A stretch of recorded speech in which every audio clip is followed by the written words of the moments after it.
All right, so we have to get into this. Enough's enough. Are y'all trying to bully Caitlin Clark at this point?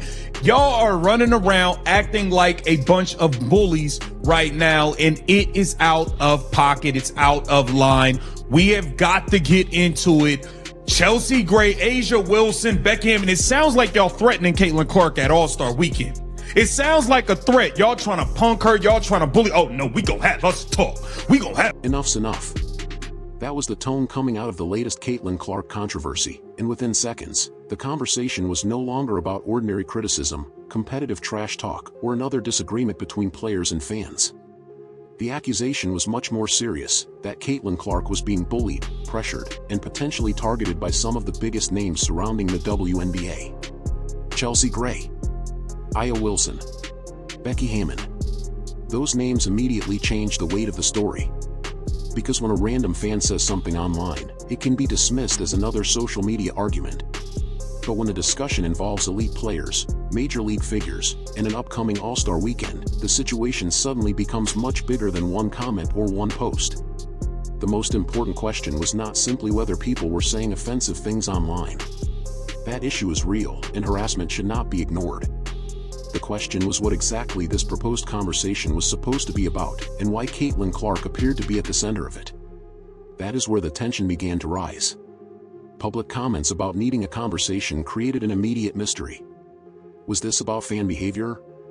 Was it about the way Caitlin Clark's supporters were being discussed? Was it about the larger hostility surrounding the league? Or was the controversy becoming a much broader confrontation between different sides of the WNBA's rapidly changing culture? Because the language being used was no longer casual. Enough's enough. It's out of line. Something needs to change. Those statements created a clear emotional shift. This was no longer just a debate happening in comment sections. The issue was now being discussed publicly by people with real influence inside the sport. And that created the first major open question. If there really was going to be a conversation at All-Star Weekend, who was expected to have it, and what exactly did they expect Caitlin Clark to say? That question became the center of the entire controversy, because the answer could determine whether this was simply another dispute over online behavior or the beginning of a much larger conflict over power, attention, and accountability inside the WNBA. But the timing of the controversy is what made the entire situation even more explosive. Because while the conversation around Caitlin Clark was getting louder, the attention on the court was becoming impossible to ignore.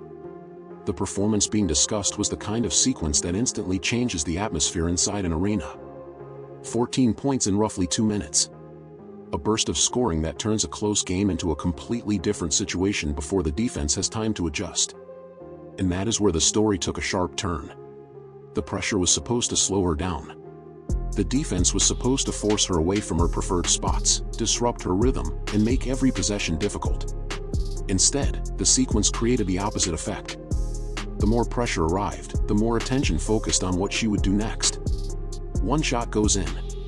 The crowd reacts. The defense changes. Then another opportunity appears. Suddenly, the game is no longer moving at a normal pace. Every possession feels like it could change the entire story. That is what makes a scoring burst like this so important to the controversy surrounding it. The performance does not exist in isolation. It creates a new emotional environment around the player. Every reaction becomes bigger. Every criticism becomes louder. Every debate becomes more personal. And when a player already sits at the center of an enormous public conversation, a dominant stretch on the court can intensify everything happening away from it. The crowd sees confidence. The opposing side sees a problem that has to be solved immediately. The audience sees a moment that could become the defining sequence of the night. And the people already debating Caitlin Clark's place in the league now have another question to deal with. What happens when the player they are discussing keeps producing moments that demand even more attention? That is the part that makes this controversy so complicated. The discussion was already focused on who gets attention, who receives criticism, and who is expected to answer for the behavior surrounding the sport. Then the performance created even more attention. The scoreboard changes. The crowd gets louder. The pressure increases. And suddenly, the conversation is no longer happening around the game. The game itself is adding fuel to the conversation. That is why the 14-point burst became such an important part of the story being told around this controversy. It transformed the atmosphere from a debate about public comments into a much bigger question about influence. Because the more attention Caitlin Clark commands on the court, the harder it becomes for anyone around the sport to control the conversation about her off the court. And that leads directly to the question at the center of the next chapter. If the performance created this much attention, what exactly was the conversation supposed to address? And then came the phrase that changed the entire direction of the controversy. We need to have a conversation. On the surface, that sounds simple. Players disagree. Fans argue. Public figures make statements. Eventually, people sit down and talk. But the moment that phrase was connected to Caitlin Clark and All-Star Weekend, the questions became impossible to ignore. Who was this conversation actually with? What was Caitlin Clark expected to say? And why did the situation suddenly sound like something much bigger than a normal discussion about online comments? That was the tension building underneath the public statements. The issue of harassment was already part of the conversation. Nobody can reasonably argue that targeted abuse, racist attacks, or personal threats should simply be accepted because someone is a professional athlete. That part is clear. But the controversy became more complicated when the language shifted from condemning specific behavior to discussing an entire environment surrounding the sport.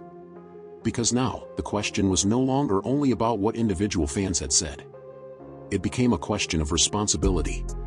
Should players be expected to answer for the behavior of people who support them?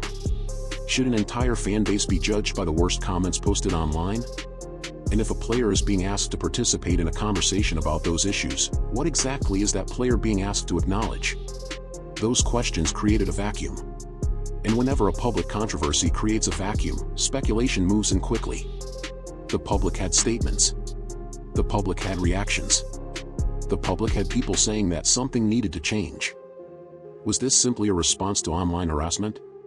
Was it an attempt to address the behavior of certain fans? Was it about the way players were being treated publicly? Or was the phrase becoming a polite way of describing a much deeper disagreement that had been building for months?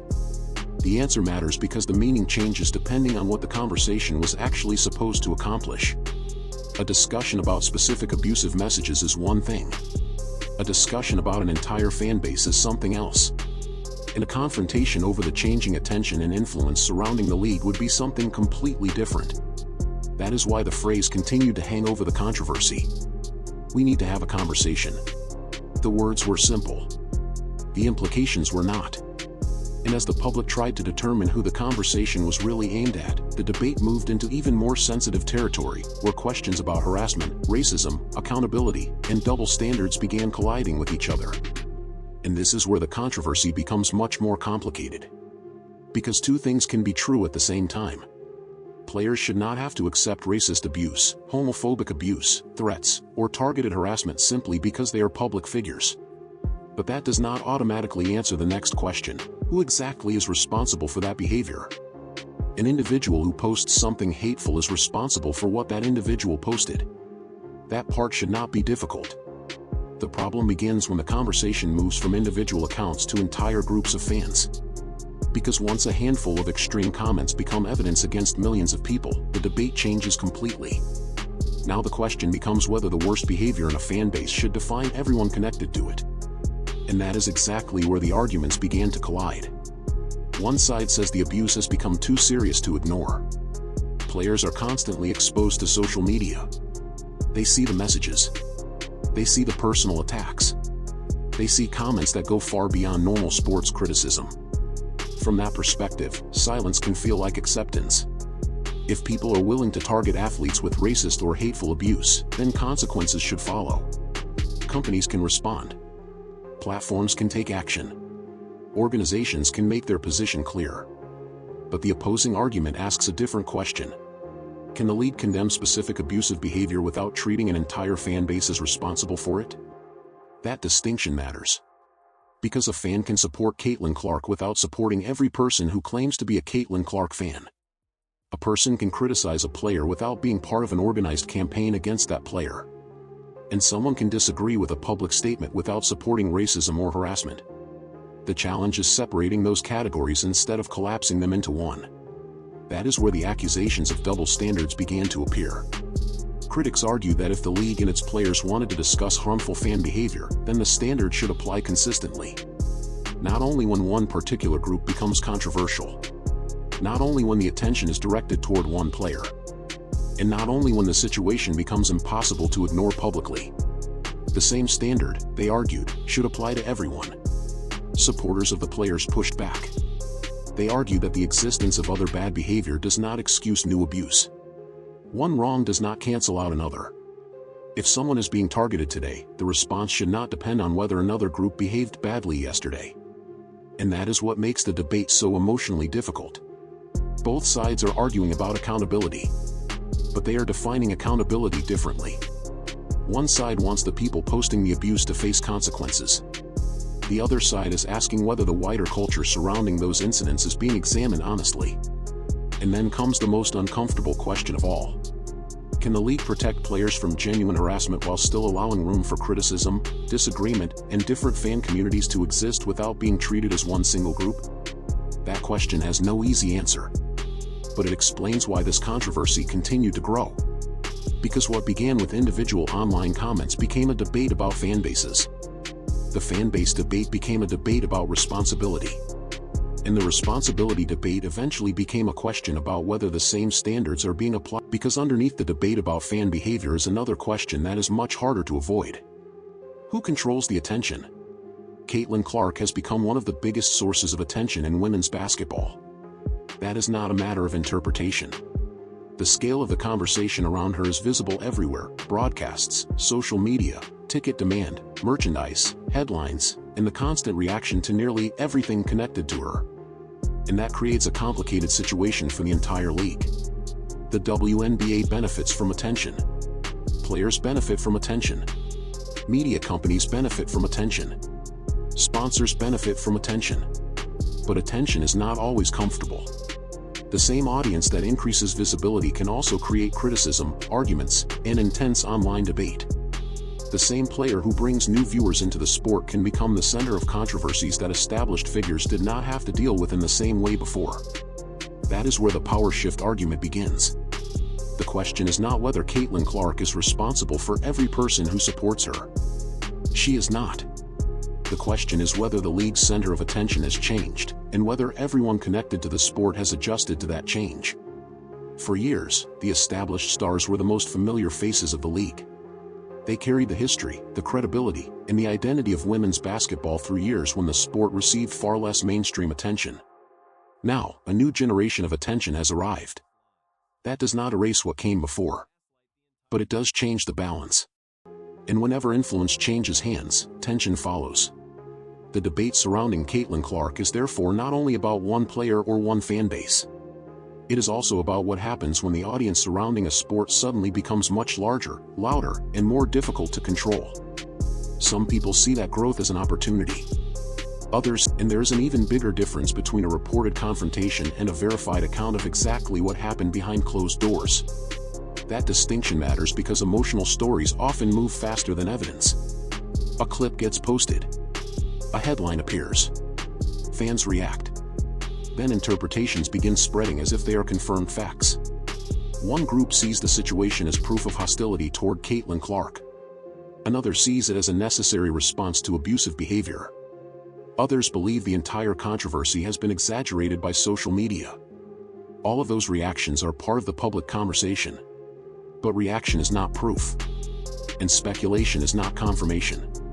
The real story, at this point, is the gap between what has been publicly stated and what people believe those statements mean. That gap is where the biggest questions remain. What exactly was the proposed conversation supposed to address? Who was expected to participate? What specific behavior was being discussed? And did the public interpretation of the controversy go further than the evidence actually supports? Those questions do not make the controversy disappear. They make it more important to examine carefully. Because the strongest version of this story is not the one with the most dramatic accusation. It is the version that clearly separates what was said, what was reported, what people reacted to, and what remains unknown. And once those lines are separated, one question still remains unresolved: what happens when a real controversy becomes bigger than the evidence available to prove it? And now the question is no longer what happened during this controversy. The bigger question is what happens next. Because this debate has already become larger than one post, one statement, or one disagreement between players and fans. The WNBA is entering a different kind of media environment. More people are watching. More people are reacting. More people are bringing different expectations, different opinions, and different levels of scrutiny into the conversation. That creates opportunities for the league, but it also creates pressure. Every statement can become a headline. Every disagreement can become a viral clip. Every accusation can create a debate that reaches far beyond the people originally involved. And that means the response to controversies like this will matter. If the league and its players can clearly separate individual abuse from legitimate criticism, the conversation may eventually become more productive. If they cannot, every new controversy could become another argument over whether the sport is protecting its players, protecting its image, or simply trying to manage an audience that has become too large to control. The same is true for the fans. A growing audience brings more support, but it also brings more extreme voices. The challenge is not pretending those voices do not exist. The challenge is refusing to let the worst people on any side define everyone else.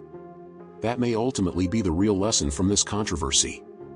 The attention surrounding Caitlin Clark is not disappearing. The debate over player treatment is not disappearing. And the questions about how the league responds to its rapidly changing audience are not disappearing either. Whether this particular controversy fades away or becomes part of a much larger shift will depend on what happens next. Do the people involved clarify what the conversation was actually about? Do the public statements lead to meaningful accountability? Or does the entire issue simply become another cycle of accusations, reactions, and online outrage? Because the future of the WNBA will not be shaped by one controversy alone. It will be shaped by how the league handles the next one. And that is why this story remains unresolved. The biggest question is not whether one side wins the argument. It is whether the sport can grow into its new era without allowing every disagreement to become another battle over who belongs at the center of it.